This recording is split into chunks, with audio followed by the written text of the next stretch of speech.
নমস্কার, ময়ের পরিবারে সকলকে স্বাগত জানাই। আজকে চলে এসেছি পুরনো বাড়িতে। এখানে এসেছি কারণ একটু মেটে আলু পাওয়া যায় কিনা দেখছি খুঁজে খুঁজে। তা অনেক খোঁজার পরে একটা পাওয়া গেছে। আর এখানে এসেই দেখি বেশ মোটা মোটা মেটে আলুর ফল পড়ে আছে। সেই থেকে ভাবলাম যে এখানে মেটে আলু অবশ্যই আছে, কারণ 2-3 বছর আগে একবার তুলে নিয়ে গেছিলাম, তারপরে আর তোলা হয়নি। মেটে আলুর ফলগুলো তো দেখলে মেটে আলুর মতনই দেখাচ্ছে, কি বড় বড় ফল হয়েছে। এত বড় বড় মেটে আলুর ফল যে সব মেটে আলুর ফলগুলো কুড়িয়ে আমি আবার এক জায়গায় করেছি। এদিকে আমার কর্তামশাইকে নিয়ে এসেছি, আমার দ্বারা তো সম্ভব না, তাই কর্তামশাইকে নিয়ে এসেছি। কর্তামশাই এদিকে খোঁড়া শুরু করে দিয়েছে।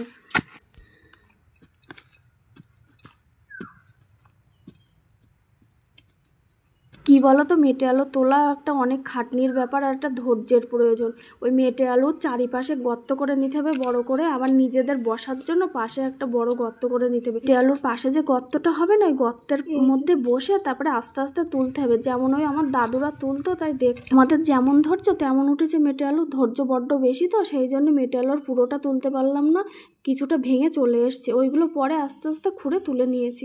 আর একটাও পাশে ছিল, সেটাও তুলে নিলাম। অত গর্তর মধ্যে মেটে আলুর ফল দিলে কি আর মেটে আলু হয়, কে আর জানে। ওই যে দেওয়ার কথা দিয়ে রাখলাম। যাই হোক, বুঝলে এখনো হয়তো এখানে অনেক আলুই পাওয়া যাবে, কিন্তু যাই হোক এতেই আমাদের হয়ে যাবে। বস্তা বন্দি করে বাড়িতে নিয়ে চলে এলাম। একটা কচু ছিল, সেটাও নিয়ে চলে এসেছি। বাড়িতে মাছ জিওয়ানো ছিল বালতিতে, ওই যে সেই মাছগুলো ঢেলে নিলাম।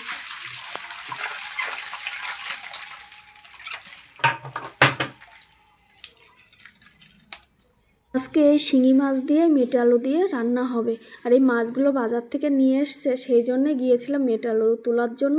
জ্যান্ত মাছ দিয়ে আলু দিয়ে রান্না করলে বেশ ভালো লাগে। আর এই যে মা মাছগুলো কাটতে বসে গেছে। কাটাওয়ালা মাছগুলো না একটু কাটতে ভয় ভয় করে, কিন্তু মা বাড়ি না থাকলে কাটতেই হয়। আজকে মা বাড়ি আছে যখন কেটেই দিচ্ছে। যাই হোক, মার মাছগুলো কাটাকাটি হয়ে গেছে, এবার মাছগুলো ধুয়ে নেব। মা মাছগুলো যতক্ষণে কাটছিল, আমি ততক্ষণে আবার মেটে আলুটা কেটে নিয়েছি। এই যে মাছ ধোয়া হয়ে গেছে, আজকে বাইরে রান্না করব, তাই সব কিছু মেটে আলু মাছ সব বাইরে নিয়ে চলে এসেছি। এদিকে কড়াই বসিয়ে দিয়েছি, উনুনের ওপরে সর্ষের তেল গরম করে মাছটায় লবণ হলুদ মাখিয়ে নিলাম।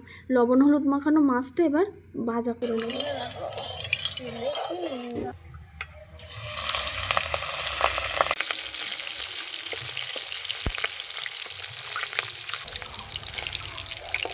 মাছগুলো বেশ লাল লাল করে ভেজে নিয়েছি, মাছ ভাজা হয়ে গেছে। এবার মাছগুলো তুলে নেব। ওই মাছ ভাজা তেলের মধ্যে কিছুটা পাঁচফোড়ন দিয়ে দেবো।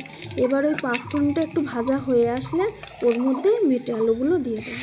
মেটে আলুগুলো দিয়ে এবার একটু হলুদ গুঁড়ো দিয়ে মেটে আলুগুলো ভাজা করে নেব।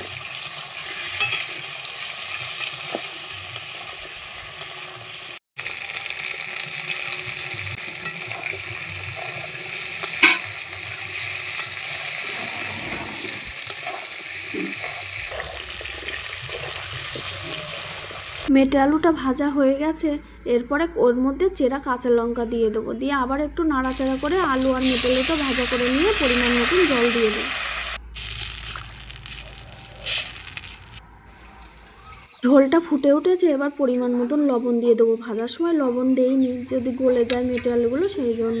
আর এরপরে হলুদ গুঁড়োও দিয়ে দিলাম পরিমাণ মতন। ঝোলটা বেশ ফুটে গেছে লবণ হলুদ দেওয়ার পরে।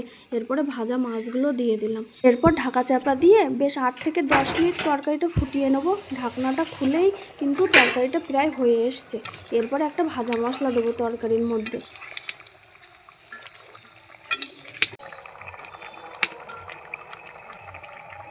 ভাজা মশলাটার মধ্যে আছে জিরে, ধনে, গোলমরিচ শুকনো খোলায় ভেজে গুঁড়ো করা। তরকারিটা হয়ে গেছে, নামিয়ে দেব।